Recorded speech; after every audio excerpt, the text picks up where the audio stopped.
You move into a charming old house, the kind with creaky floors, vintage hardware, and just enough mystery in the walls to make it feel alive. But what if it is? Tonight, my guest, Brian Bateman, didn't just buy a house, he bought history, and the history wasn't done living. 5 documented deaths, a daughter of the Republic of Texas, a former New York Times journalist who still lingers in the family room, and a neighborhood where tragedy seems to echo through time. Is the house, the land, or something else haunted? We uncover the whispers, the watching eyes, and the silent company of the dead right here on the very best in paranormal talk radio. I'm Dave Schrader, and you know this place, my darklings. This is our Paranormal 60. I'm not gonna stand here and listen to this baloney. He won't float. He doesn't stand for baloney.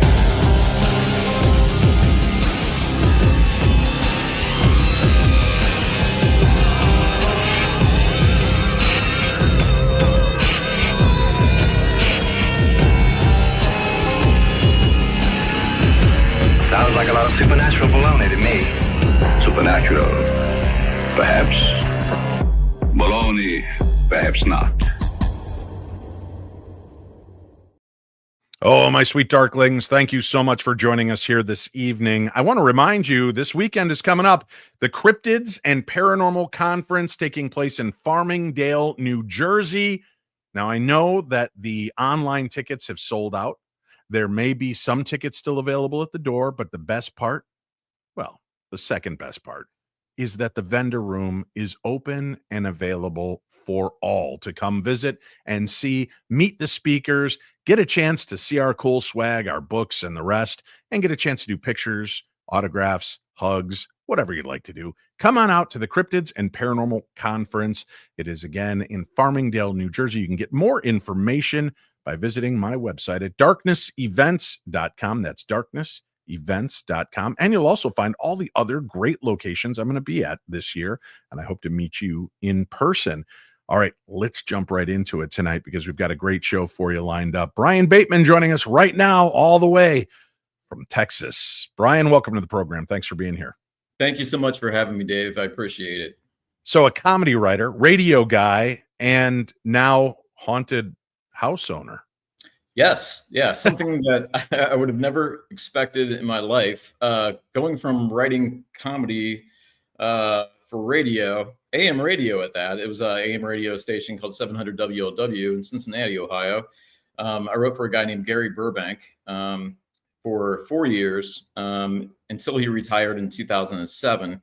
And after he retired, it was, I missed it so much because I just loved, being able to create and write. And this experience has gotten me back into creating and writing again. And we think it's because of someone who passed away here in the home in 1977. Well, we're going to talk about that in just a few seconds. Now, this story, folks, a gentleman moves from Ohio cross country to Texas to start a new life and immediately is kind of embedded into a haunted house. There is a book that is out and available. It's a novelization, a historical novel that is done using some of the actual experiences that Brian has lived through, talking about some of the other weird tragedies in history of the area that he lives. The book is out and available now. It's called Ghost Writer from Jennifer Brasington Crowley, and we'll have a link for that on tonight's program guide as well. But I want people to know, Brian, just so we're clear, although this book is based on your story, it has also been fleshed out in a novel form so that there is more drama to it, more creep factor, more weird stuff, right? Yeah. When I contacted Jennifer to write this, she said we didn't have enough for a book just to write all about the true events in my home and on the street. So her idea was to turn it into a horror novel. And, so I was like, great, go ahead. Because I'm not, I don't write books. I mean, I wrote sketch comedy and writing a book, and you've written books. I just got your new one, Theater of the Mind, Tales from the Darkness. Thank you. It's a different animal to write a book. And I had no idea how to go about writing this. So I ended up contacting Jennifer because I knew her from the 1990s, and I knew that she was a children's author. And she had written some other books, but she had never written a horror novel before. And she said, "I hate scary things." And she said, "No." And she hung up on me. Wow. Okay.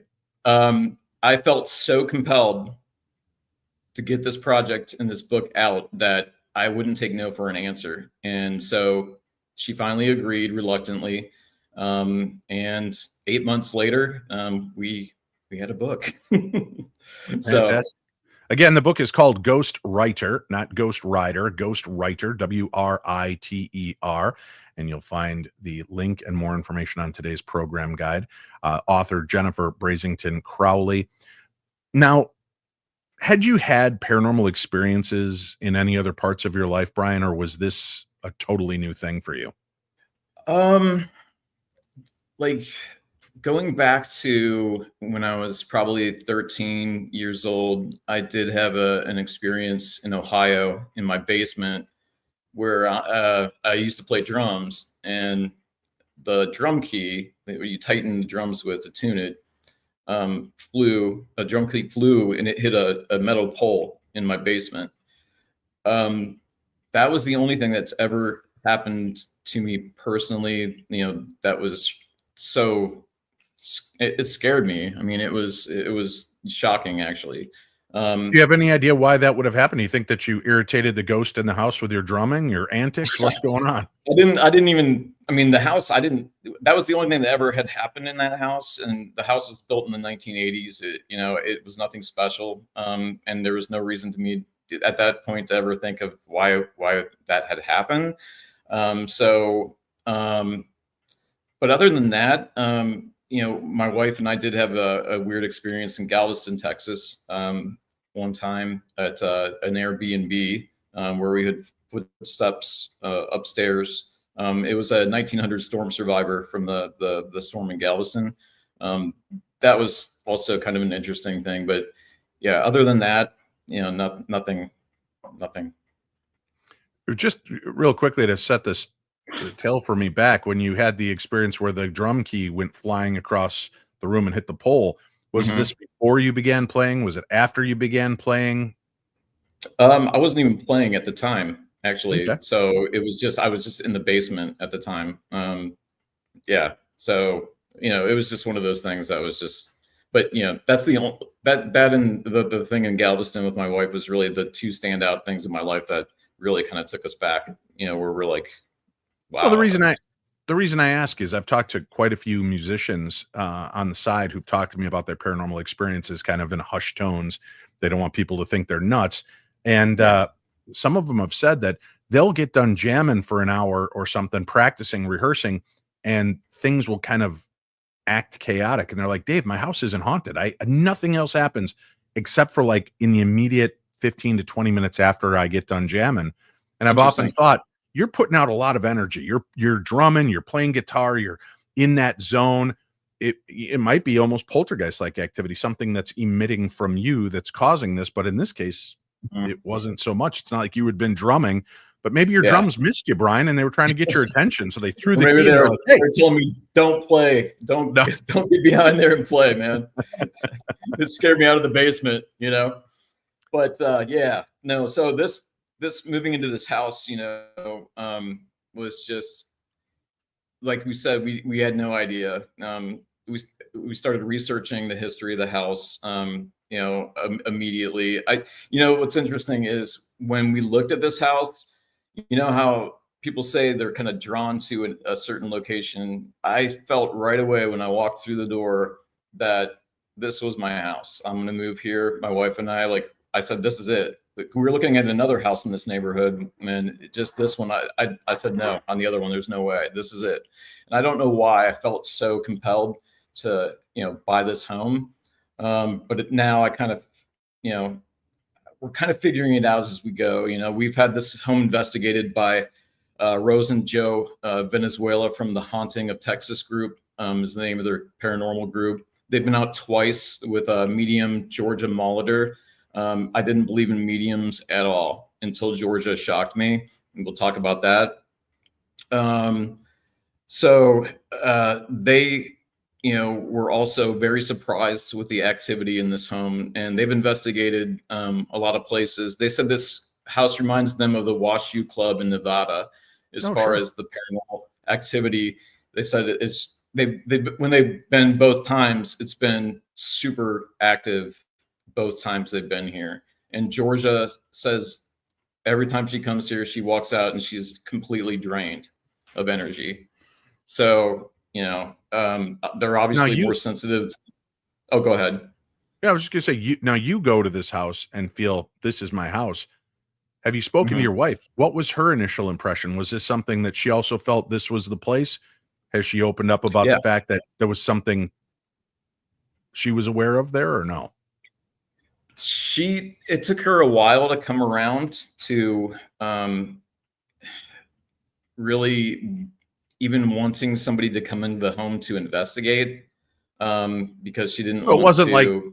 you walked in and she could sense something or you could pick up on some kind of energy.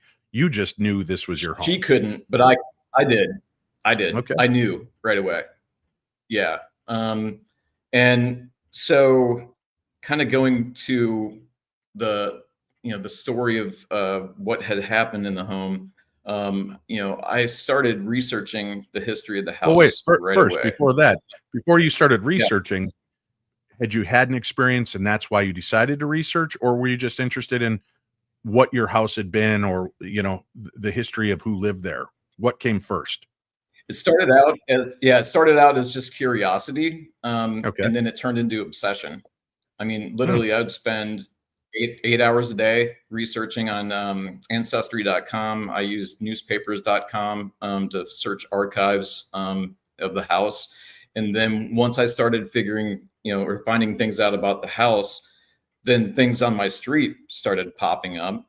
Then I started talking to neighbors, and I met, about 2 or 3 neighbors who have had experiences in their homes, and then had stories, and started telling me more about the true crimes that happened on the street. And I actually found some of the crimes that they had no idea about when I was investigating. So, yeah, it's it's a lot. There's a whole, I mean, there's so much to this Kind of mind story blowing. that it's Yeah. when you ask me, yeah, when you ask me if I had an hour's worth, I mean, I could probably talk to you for at least 3 hours about this, because of what we found and the connections. So Well, how yeah. soon after you moved in did you become aware that this house had its own secrets and that there was something there? Okay, so the first thing that had happened was in our bedroom. Mhm. My dog would not sleep in our room, um, which was never an issue with any other home that we have lived in with him. Um, so he would get up he'd be in his bed on the floor, and then he'd get up about 10, 11, 12, go out of the back part of the house, and then he'd go to the front of the house in the den or the TV room. That's where I watch TV, which is off of the family room. Um, the when the house was renovated, the guy that renovated put a wall to make another bedroom because the family room used to be just one big room. So he walled it off. So we use it as like an office, and just TV, room. And turns out that's a really active part of the house. But so my dog going up, to the front of the house every night was really odd, and he would not go into the guest room, and he still won't go into the guest room. Like, and then we have another dog who's a rescue, and she won't go into the guest room, and she sleeps in our room in a cage now. And then my other dog, we have to now put him in our bed for him to sleep in our room. So we now have him in our bed to keep him in the bedroom. So I actually found the son of the guy's name is Harold Monroe, the guy that wrote for the New York Times, which we'll talk about. I found his son on Facebook, and I just flat out asked him. I said, "Do you know if this house is haunted?" And he actually responded and said, "I don't know of any hauntings, but I do know that my mom and dad were huge dog lovers, and if any anything that's going on in the house, they would be probably loving the dog. The dog would be going out to what we think is going out to see them in the front of the room. And that's actually where Harold passed away and his wife Martha passed away, in the family room. That was the first thing that happened. The next thing that happened was in our bathroom, and a curtain was pulled back, like somebody was peering out. My wife was actually in that backyard, and she noticed that the curtain was pulled back in the bathroom, and she asked me, if I had pulled it back. I'm like, no. So I went in there. I like ran the vacuum to see if the air from the vacuum blew it. When it happened, the AC was off, so there's no air blowing. There was no wind outside. It was very still. So there's nothing that would have made it go back like that. And then a couple of weeks later, after we left, we came back and 4 curtains in the bathroom were all pulled back just a little bit. And it was kind of the same thing. There was no wind. There was no, AC running at the time. And I have a little bit of OCD, so I always make sure everything's just so. And, so again, I kind of just, I was second guessing myself. When these things happen, you're just like, okay, it had to be me, right? And I just didn't realize it. But, I thought maybe the dogs went in there, but the door was closed, and then the dogs didn't go through, obviously, because the door was closed. So that was the second thing that happened. The third thing that happened was in the kitchen. My wife was in the kitchen and she was working. We actually took out the tile that the renovator put over the original floors. So we popped them up and we had the original pine floors refinished. And she was in the kitchen and she was working on the floors, scraping off some cement from the tile. And behind her was a plastic travel dog bowl that we'd feed our dog out of. And it started wobbling on its own. It started moving. She got me immediately and told me and was very startled. And so we were recreating it, saying, okay, you must have kicked it with your foot. But she was she was far enough away from where it happened. That was not a possibility for that to happen. So that was another thing that happened. So during this whole process, when this stuff is going on, I'm also reaching out to paranormal groups. That's where I found Rose and Joe on. I was reaching out to everybody and they probably thought I was crazy, but I was like, I need somebody to come here that does this, because I have no patience for investigating. It's all the equipment. I don't understand it. I don't know how to use it. Right. So I just, I was so happy when Rose and Joe agreed to come out. And, that's when they brought Georgia, who is a friend of theirs, who she said was extremely gifted. And, I'm like, okay, well, bring her, but I didn't believe her. I was very skeptical of Georgia the first time that she came out, honestly.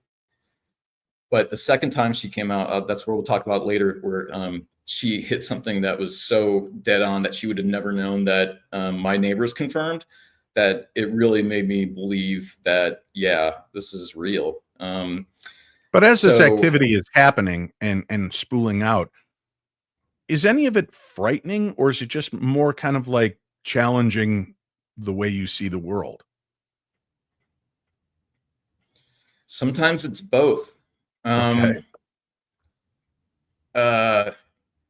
Sometimes when I'm my wife travels for a living, and so she's always out of town, so I'm always here by myself.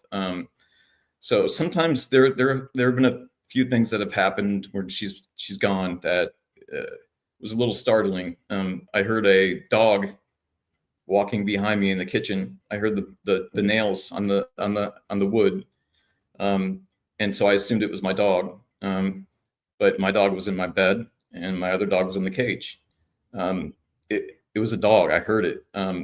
So I thought my dog had jumped down off the bed, and he's a dachshund, so he's really small, and I was afraid he hurt himself or something and somehow snuck behind me, and it was going behind me. So I like ran in there to make sure, he was okay, but then there was nothing in the kitchen. And ironically, Georgia, when she was first here, mentioned several animal spirits in the home: cats, dogs, German Shepherd.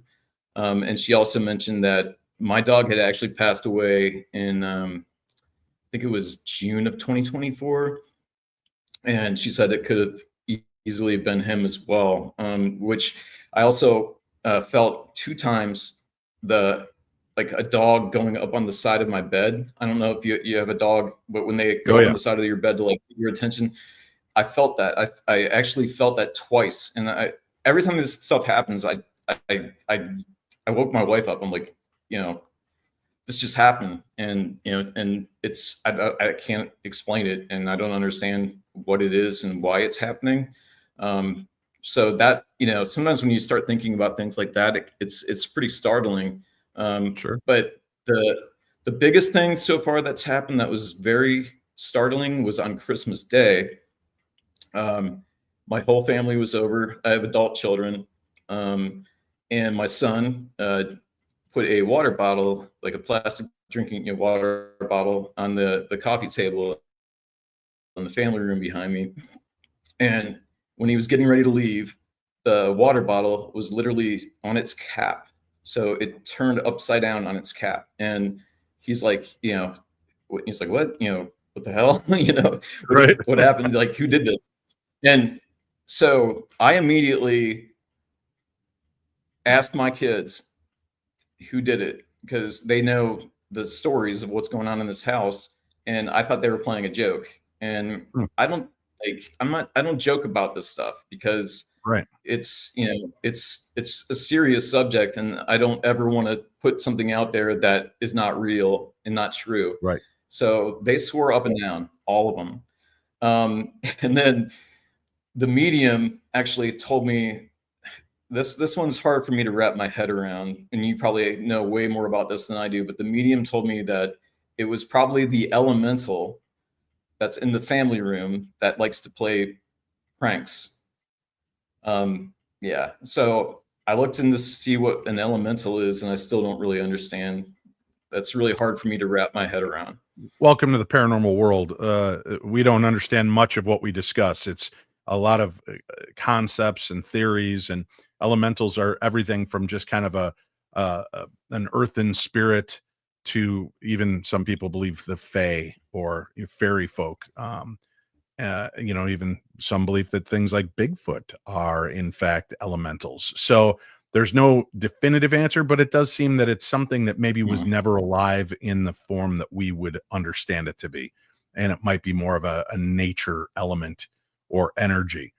We're going to continue our discussion with Brian Bateman. Okay. We'll find out a little bit more about the type of experiences that are taking place there and what's going on. Why call in a paranormal team if you're not necessarily frightened, just a little disarmed? Is it because you just want confirmation you're not crazy? Is that it, like so many of us have gone through?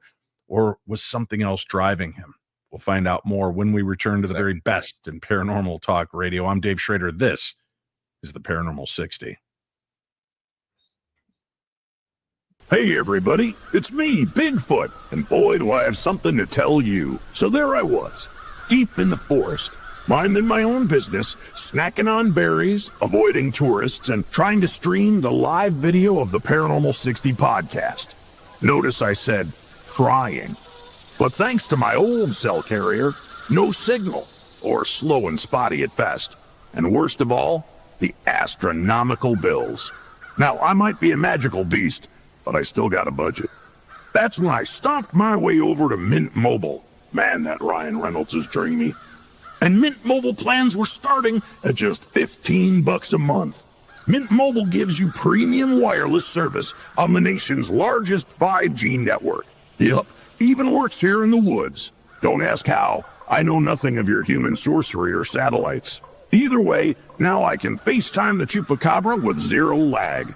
You ever try explaining roaming fees to a Wendigo? It doesn't end well. Mint Mobile lets you keep your own phone, your own number, and all your contacts, so I didn't even lose Mothman's digits. Plus, no cryptic contracts or shady surprise charges. I use Mint Mobile, and if you've seen my footprint, you know I don't make small decisions. So listen, humans, this summer, skip breaking the bank, and you're back hauling in another overpriced bill. Head on over to mintmobile.com/P60 and start saving like a legend. That's mintmobile.com/P60. There's a link for it in today's program guide. Oh, and here's the legalese. Upfront payment of $45 for just 3-month 5-gigabyte plan required, which is equivalent to $15 a month. New customer offer for the first 3 months only. Then, full price plan options are available. Taxes and fees extra. See Mint Mobile for details. A vampire in Rhode Island? A UFO crash in Connecticut? A flying moose in Maine? A haunted bridge that calls your name? New England is weird. Really weird. Wicked Strange by Jeff Belanger and Frank Grace is your ticket to the bizarre. Ghosts, monsters, urban legends, and roadside oddities you won't believe until you see them. So pre-order now on Amazon. It drops September 2nd. Assuming the Black Dog of West Peak doesn't get you first. Let's get strange. Wicked Strange. Pre-order your copy now on Amazon. Welcome back to the program. Brian Bateman is our guest. We're talking about his haunting in Texas, buying a new house, making the move, having strange things start to begin to happen that not only is he experiencing, but so is his wife and his dog. So it becomes something out of the realm of just, am I imagining this? And becomes something much bigger, much more prevalent, because everybody in your household is starting to have experiences, including your adult children that are coming by to visit. Right, Brian? Right. Correct. All right. Well, let's launch it now. You said one of the more weird, impactful things. What was that? What was the one that really kind of set your teeth on edge? Actually, when I found out about the guy that wrote for the New York Times, Harold Monroe, this is really what inspired the book. He inspired the book. We think he's actually guiding this whole thing. Okay. It's still hard for me to, again, wrap my head around that. But so in 2007, after the guy I wrote for retired, I was really, I was bummed out because I really loved it and I had a passion for it. And that's the year I actually got a 4-leaf clover tattoo on my wrist, my left wrist, because I think I just could use all the luck I can get. And also it was a reminder of, I'm still lucky, to be in the position in life that I am. So it was a reminder of, I have my health, I have my family, things aren't that bad. But when we moved into the house and I started researching, I found out that Harold Monroe passed away on March 17th, 1977, St. Patrick's Day. Wow. Yeah, I took that as a sign. I think this whole experience has taught me to really open my eyes and look for signs, and they're everywhere if you just look for them. And now it's like I can look for these signs, and that was one of them. And a crazy thing that happened when I was talking again director, kind of edgy. The character's name is Ryan O'Connor in the book. We made him like Irish because Harold passed away on March 17th. So in his honor, we made the character Irish. And then she said it would be cool if we put a 4-leaf clover tattoo on his wrist. When she said that, she had no idea I had a 4-leaf clover tattoo on my wrist. Oh, that's wild. I instantly snapped a picture of it and sent it to her. It's crazy. And she was stunned, and I was stunned. There were a couple other coincidences that we had when we were writing the book. She made my character in the book, my daughter, Emma's character, have a toy or a doll, a Grover doll, from Sesame Street, which is kind of old school. And I was like, why did you pick Grover? And she's like, I don't know. Well, it turns out my wife's favorite toy as a kid was Grover. And we actually had a Grover stuffed away in the closet in a box in the house. That was another kind Plus, of weird coincidence. Rover warned us but that there's a monster at the back of that book, Brian. So monsters, we know what's coming next. exactly. So yeah, that was really another crazy coincidence, a sign, I guess you could say. So Harold, I started digging into his past because I just immediately felt a connection, because here's a former writer who passed away in my home on St. Patrick's Day. So when I started digging into his past, well, it turns out his real name was Prince Carlisle. He was born in Massachusetts, and his first writing job was for the Fall River News, which Fall River, Massachusetts is known for the Lizzie Borden case. And Yep. Harold actually recalled, I found a newspaper article of him recalling that he saw Lizzie Borden walking the streets as an older woman, and the kids literally would taunt her with that Lizzie Borden chant. So he actually witnessed that. Wow. So we incorporate that kind of thing into the book. So that's what we did. We took little bits and pieces of reality, and then we made it into the book to try to honor the true history of this story. But so when Prince at the time, when he ended up writing for the New York Times, in the late 30s, he broke a science and technology column for the Times. He actually broke a front page story in the late 30s that DuPont had invented nylon. So he had the front page story. Apparently, he had a source that this, DuPont had invented this. So it was a big deal at the time. And so I don't know what happened after he broke that story, but he ended up leaving his family. He had a wife and 3 kids, and he just took off, and they couldn't find him. He was missing for 3 years. I found this paper article. They found him in Fort Worth, Texas, 3 years later, and his name was Harold Monroe. And he was writing for the Fort Worth Star-Telegram as a financial reporter. So, it was just a very interesting, to think. Oh, did I lose you?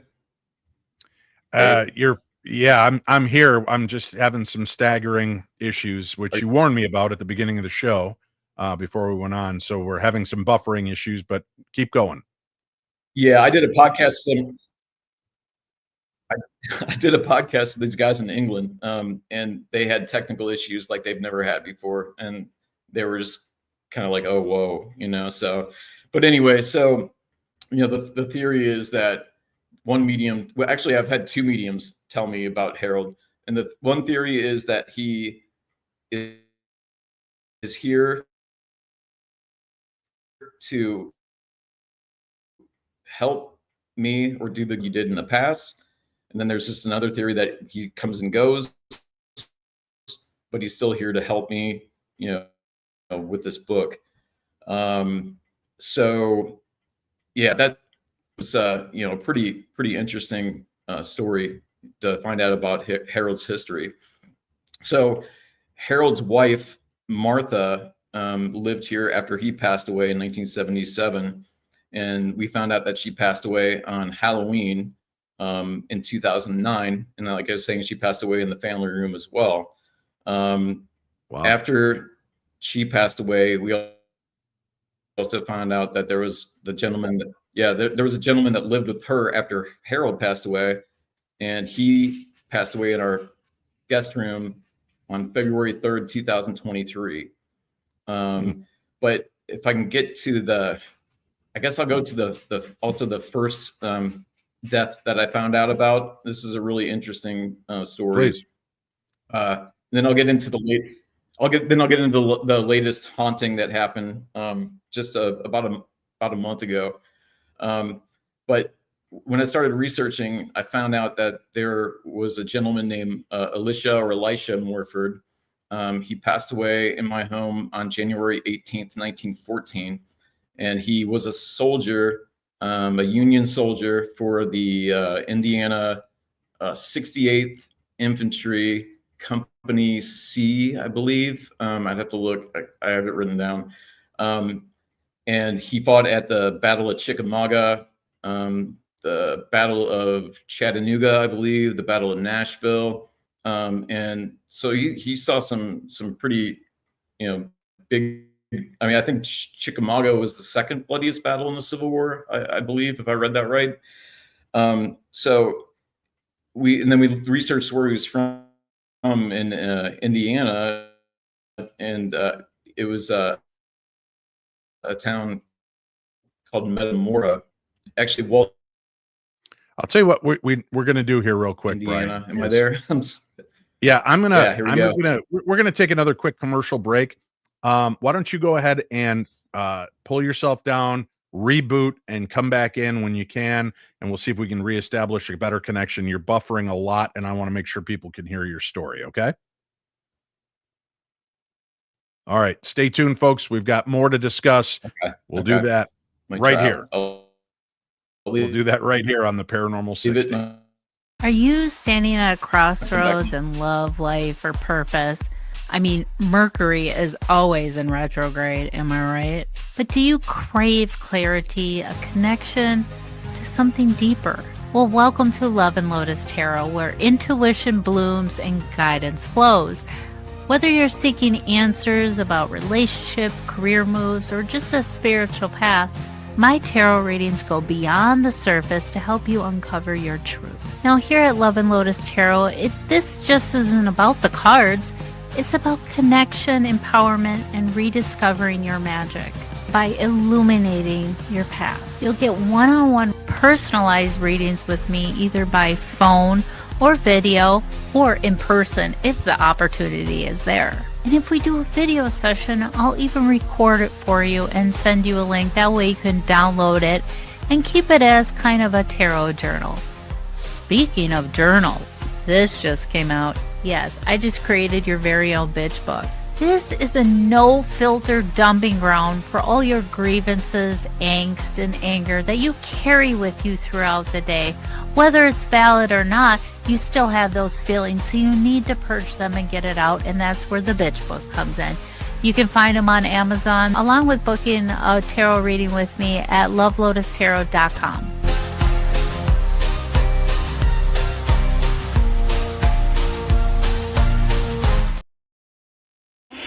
Are you reading? Come in. Hello? Greetings from the Shadow, and welcome to Shadowzine.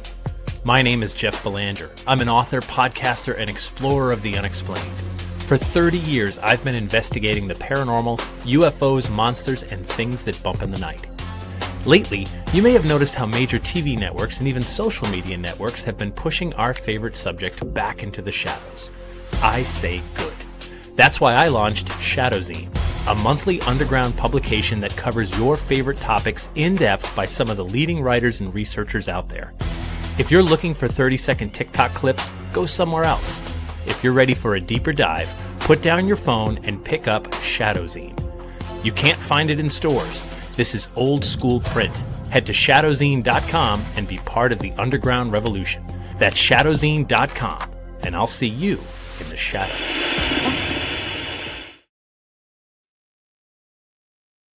Did you know that radio just got a little extraterrestrial? That's right, Dave Schrader is back on radio with the Paranormal 360 every Sunday evening, 7 to 9 p.m. Central on WCCO AM 830, an Odyssey station.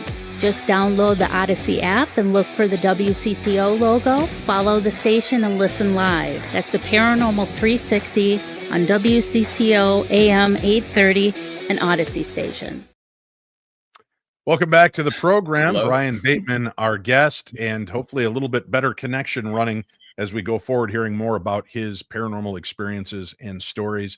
Sorry about the connection issues, Brian. I'm not sure if it's coming from your end or the other side.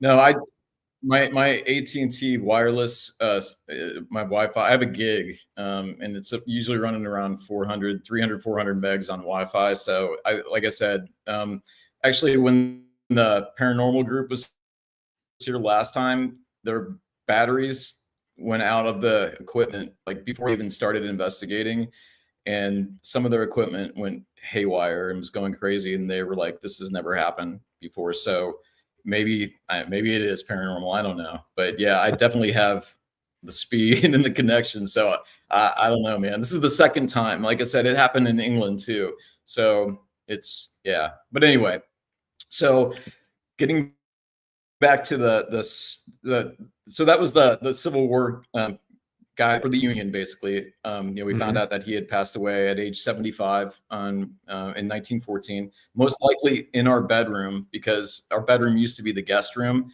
and our bathroom used to be a sleeping porch. So it was actually another bedroom. So we figured that since he was like the older one in the home, he was with his, I think he was an uncle of one of the couples that had lived here. There were two couples that lived here originally that worked at the railroad right across from us. So we were just assuming that he probably would have been in the guest room or back in the sleeping porch. And the medium actually said that there was a man that looks out the window in our bathroom, which used to be the sleeping porch, which is where my wife saw the curtain being pulled back. That was another thing that she didn't know about. So I thought that was pretty interesting. But so this is also where it kind of gets a little weird. So the second death that we found out was on December 26th, 1919. Her name was Anna Lubbock Kennedy. Her father was Thomas Saltus Lubbock. He actually is a big character in the history of Texas, the Republic of Texas, and he co-founded a group of fighters called Terry's Texas Rangers. So Terry's Texas Rangers were like a big fighting force in during the battle against Santa Anna, for the Republic of Texas. Actually, Thomas Saltus Lubbock was captured by Santa Anna, probably tortured by Santa Anna, but he escaped. And after he escaped, he actually, met with Robert E. Lee to offer his services of Terry's Texas Rangers to the Confederacy.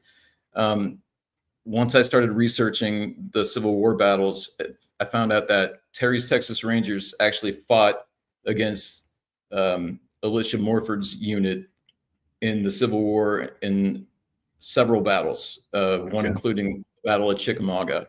And she passed away, December 26, 1919, and we assume probably in the same area of the house because that would have been the guest room. She had lived here with her daughter and her son-in-law. So, mom probably had the guest room. And again, that's where we've actually had a couple things happen when I'm going to get into the more of the things that the paranormal team found. They actually caught two audible hays in our bedroom. They're whispers, but they're clear. I post all this on I have an Instagram now that, I post all the evidence that the paranormal team finds so people can look at it and listen to it and analyze it. And I just put it out there and then let you guys decide because. Oh, for clarity, they caught two EVPs. They caught the word "hey." Yeah, and it wasn't even an EVP. It was actually on the camera. Okay. The camera. They, I guess, had like a cell phone set up or something. Sure. So it was from the microphone from the camera. That right. was a hey. Which would still be recording a disembodied voice. So yeah, electronic voice. Phenomenon. Okay. Yep. I gotcha. Yeah. So the first investigation, they caught a hay in our bedroom. The second investigation, they caught a hay in our bedroom. And then about a month ago, I was in my... Brian, was it a hey or was it a hey? It was like, hey, oh. That's right. Yeah. No, it was like a... And then what I heard in my den about a month ago, this is another thing with the animals. My dog was on the couch with me. She was looking over the side of the couch and she did a little bark, jumped down, went out of the den and would not come back in. So I kept calling her and calling her, and she wouldn't come in. So I grabbed my phone and I wanted to document it that she wouldn't come in, because she's never had an issue with going into the den before. We just hang out there, and she sits on the couch with me, watch TV, whatever. So later that day, she ended up coming back in, jumped on the couch, and the TV was off, and I was just sitting there on my phone. And that's when we actually heard an audible hi, not a hey, it was a hi. And she looked at the exact same time I looked, at the same spot that she barked at a little bit earlier in that day.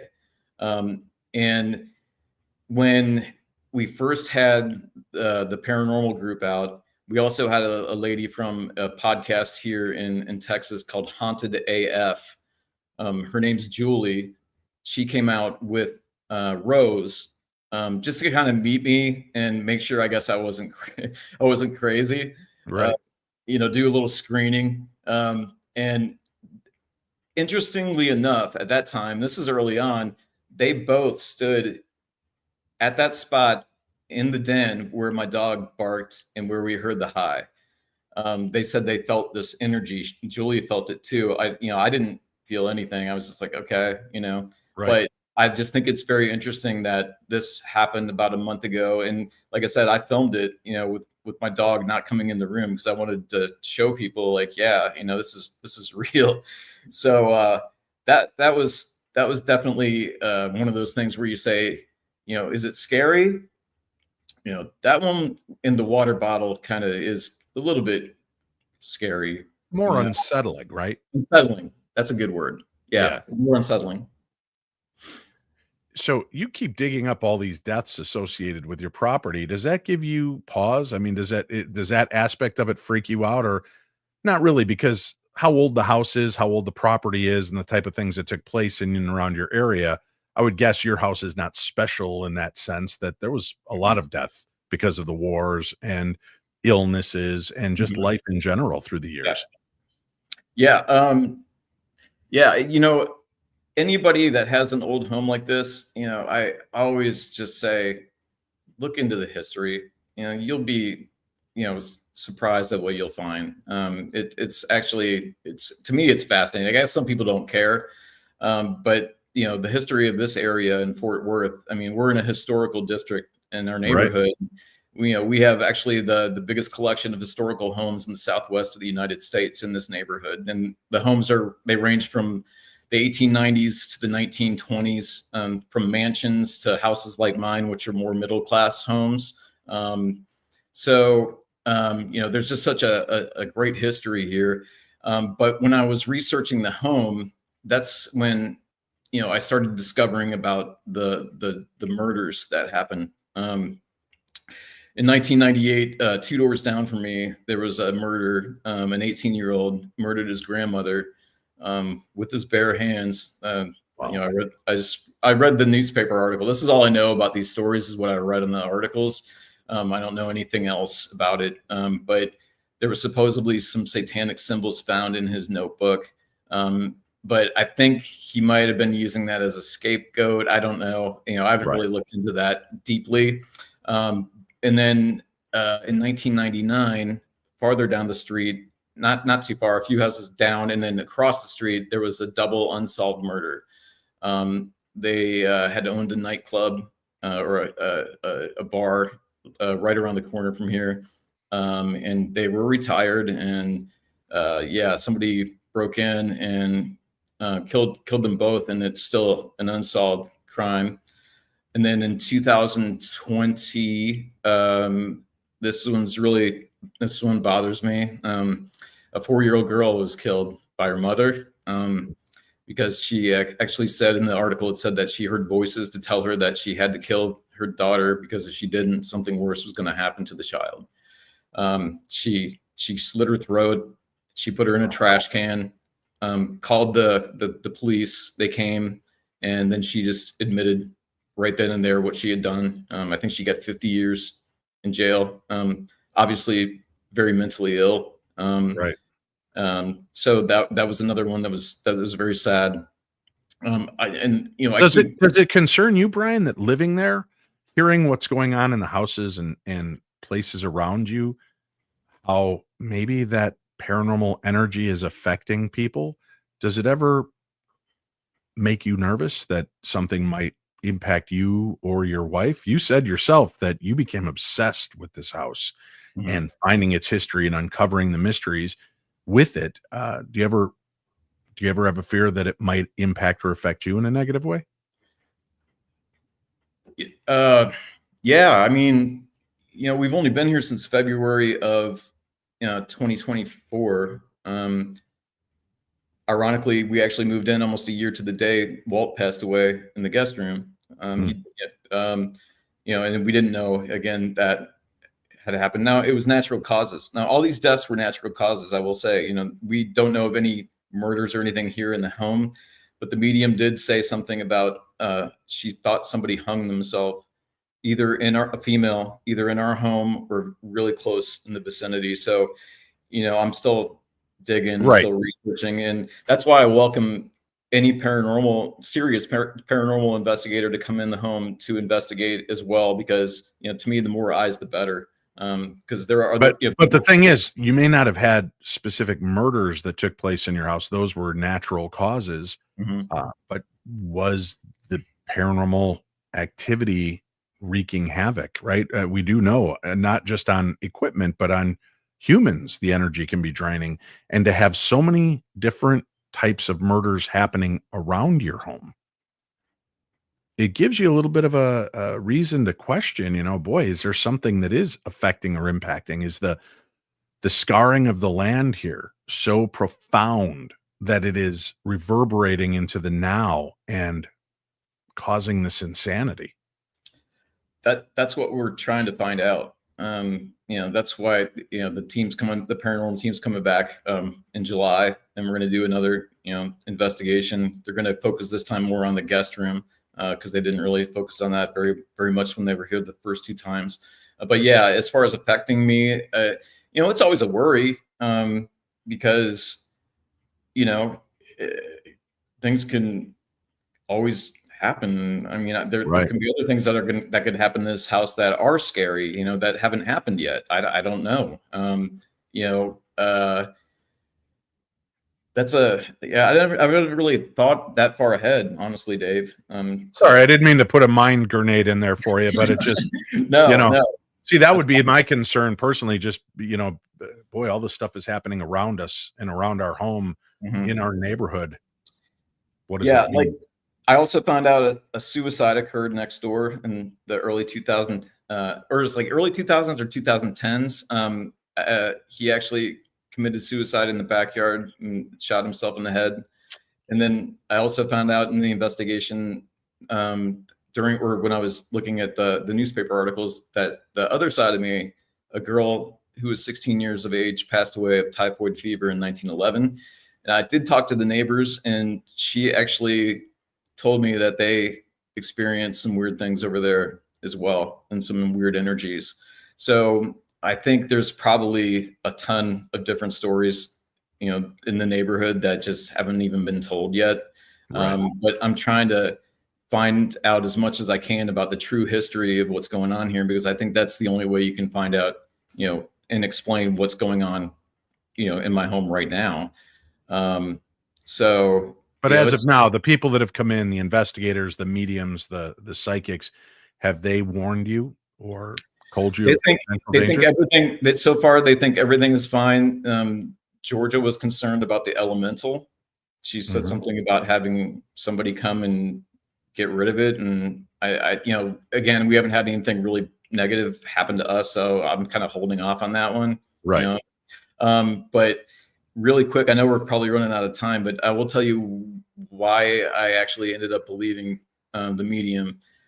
We're back in the back room, and she kept talking about the name Doreen. She kept saying, "Doreen, I see the name Doreen," and she has heart issues. She's sick, and it's really bad. It's really bad, and so after she told us that, I went to my neighbor and I said, "Hey, wasn't there a lady that lived here with Walt after Martha passed away?"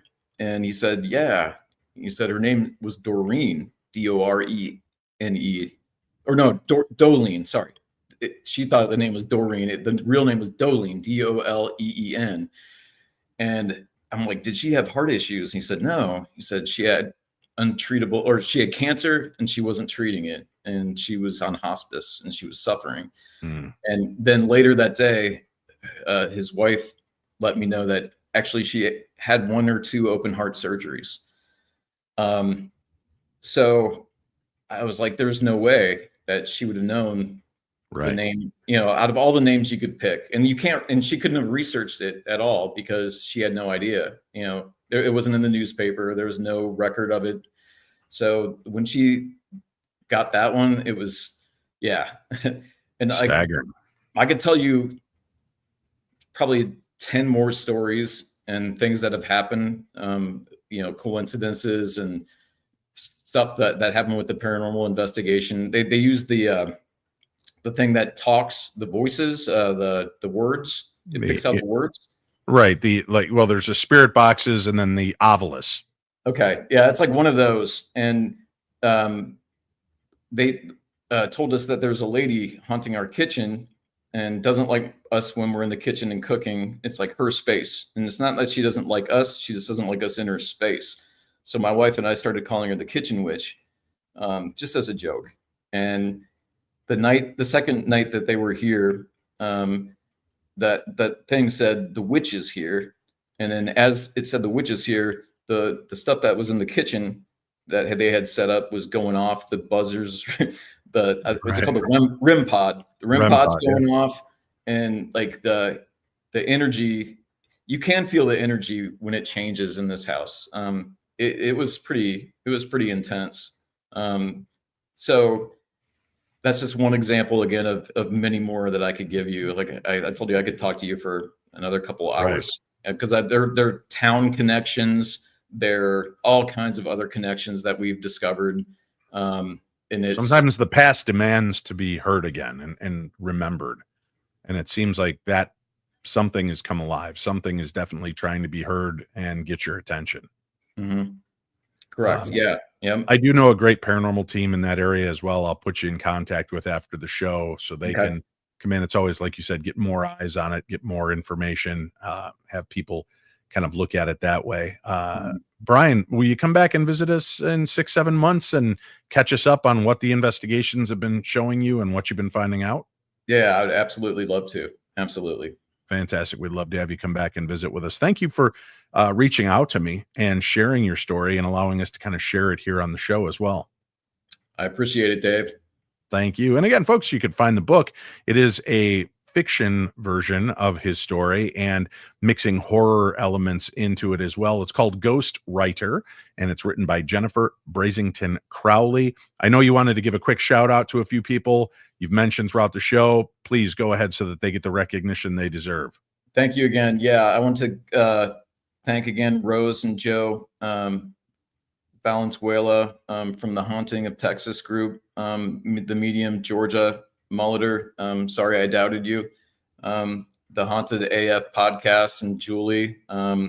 Thank you for coming to my home. She actually saw the Google picture before it was renovated, and she thought I was like setting her up to trap her. It's like it looked bad before it was renovated, so she saw the Google page of the old one, and she like her husband's like, "You're not going there, no way." So that was another funny story.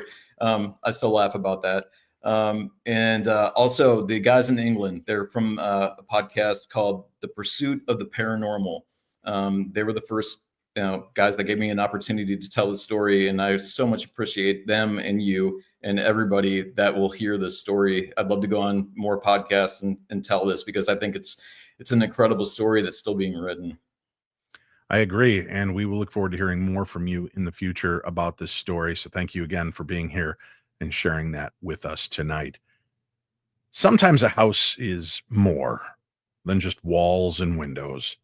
Sometimes it's a journal, etched in the creaks, shadows, and whispers of residents long thought gone, waiting for someone to listen. Brian Bateman may have moved in for the charm, but what he found was a story still unfolding, one ghost at a time. Thank you all for joining us tonight, and may the darkness of this world seem just a little lighter with the experiences and information that we share here each week. May your world feel a little less cold and distant as you realize we're all haunted by something. So until next time, keep your eyes open, your senses sharp, and your spirit curious. I'll be waiting right here on the best in paranormal talk radio. I'm Dave Schrader, and this is my Paranormal 60.